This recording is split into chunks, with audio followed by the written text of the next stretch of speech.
नबी हूँ, मेरे बाद कोई नबी नहीं होगा। अगर मेरे बाद कोई नबी होता तो हजरत उमर फारूक रजी अल्लाह तआला अन्हु होते। उनका जमाना था। वो गए एक दिन बाजार में, तो एक आदमी गेहूं बेच रहा था।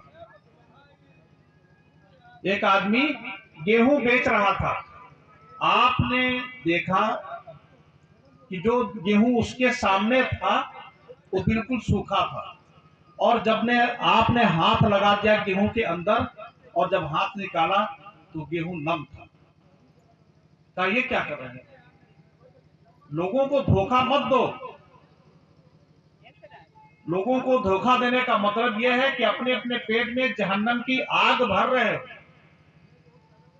क्योंकि अल्लाह तबारक व तआला कह रहा है, या अय्युहल्लज़ीना आमनू कू अनफुसकुम व अहलीकुम नारन वक़ूदुहन नास वल हिजारा।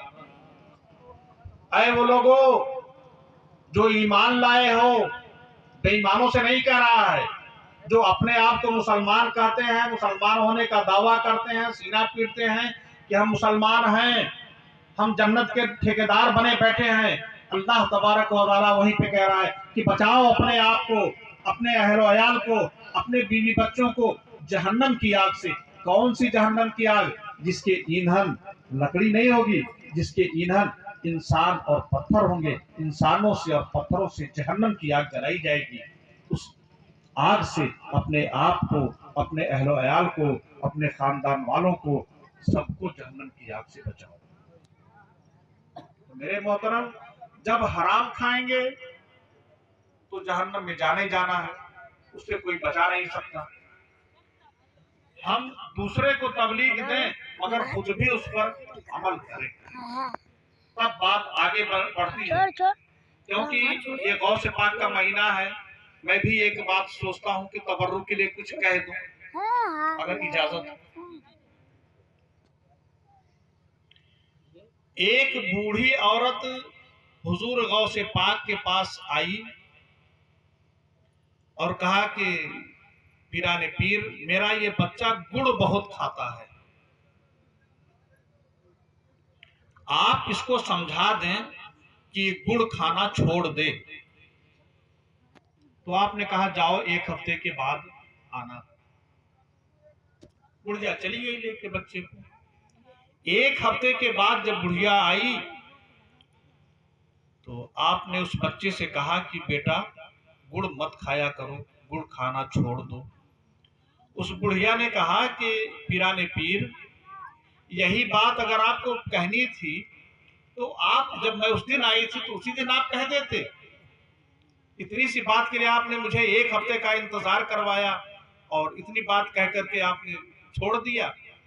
तो गौसे पाक ने क्या फरमाया, उस दिन तक मैं खुद ही गुड़ खाया करता था, उस दिन तक मैं खुद ही गुड़ खाया करता था, इसलिए वापस कर दिया कि 1 हफ्ते से मैंने गुड़ खाना छोड़ दिया है। अब बच्चे को समझाऊंगा तो उसके दिल में बात उतरेगी। जो बात दिल से निकलती है दिल पे असर करती है, पर नहीं ताकत परवाज मगर रखती है।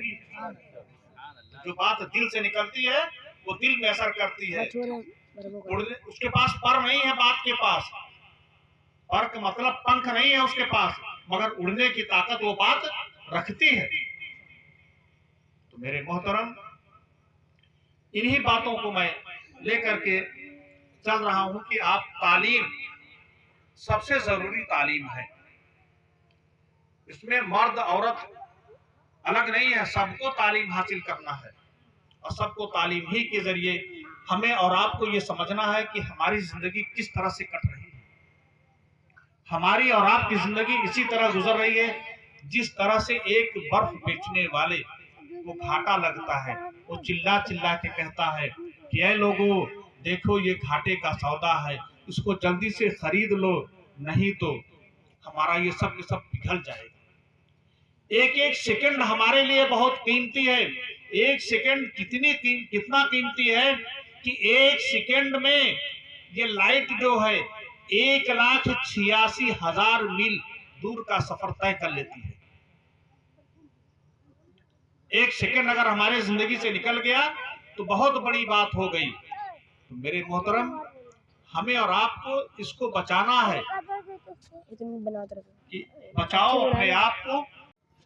आप लोग तालीम के ऊपर ज्यादा जोर दें और ये भी कहते हैं कि हमने तालीम से बड़ी तरक्की की है। हमें कोई तरक्की आप बता दें तो हम समझें कि तरक्की किया है आपने। आप यही हमें कहेंगे कि हमें देख नहीं रहे हो, आप कुर्सी पर बैठे हो, तरक्की नहीं है, तो क्या है ये? इस लाउड स्पीकर के जरिए कई मील तक अपनी बात को पहुंचा रहे हो, ये तरक्की नहीं तो क्या है? ये तरक्की नहीं है। ये तरक्की कुर्सी पे मैं बैठा हूं, ये प्लास्टिक की तरक्की है, इंसान की तरक्की नहीं है। इस माइक के जरिए मैं अपनी आवाज को कई मीलों तक पहुंचा रहा हूं, तो ये इंसान की तरक्की नहीं है। इस माइक की तरक्की है बिजली के, यानी अल्लाह ने इंसान को दिमाग दिया और इंसान ने अपने उस दिमाग का इस्तेमाल किया तो ये कामयाब हो गया, मगर इंसान कामयाब नहीं हो सका। हमारी कामयाबी यही है। क्या हमने तालीम इसीलिए हासिल किया था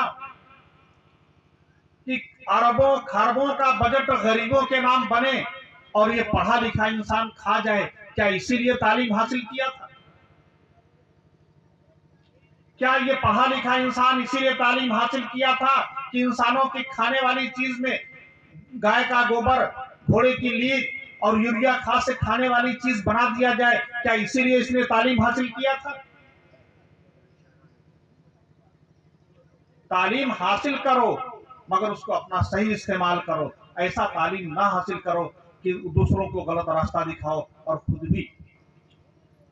गरीबों के नाम जो बजट बनता है, कोई जाहिल इंसान उसको हड़प नहीं कर सकता, मगर ये पढ़ा लिखा इंसान सबके सब पूरा हड़प कर जाता है। अनपढ़ क्या जानेगा कि कहां से इसको गायब किया जाएगा? ये पढ़ा लिखा इंसान, तुमने तालीम हासिल की है तो इसीलिए कि हराम खाओ। हजरत इब्राहिम इब्ने अदहम रहमतुल्लाह अलैह, आप बलख के बादशाह थे, वो आप बलख के बादशाह थे और बैतुल मुकद्दस में बैठ करके 40 दिन से अल्लाह की इबादत में लगे हुए थे, मगर उनको इबादत में मजा नहीं आ रहा था। क्यों नहीं आ रहा था? एक बुजुर्ग आए अपने मुरीदीन के साथ और कहा कि देखो जी, ये जो बैतुल मुकद्दस में बैठे हुए हैं, इनको इबादत में मजा नहीं आ रहा है। कहा क्यों, क्या बात है हजरत? कहा ऐसा है कि ये इब्राहिम इब्ने अदहम है, बलख के बादशाह हैं। बसरा के बाजार में ये खजूरें खरीद रहे थे और इनके थैले के पास एक खजूर पड़ी हुई थी। वो खजूर उठा करके अपने थैले में डाल लिया इस नियत से कि ये शायद मेरी खजूर हो,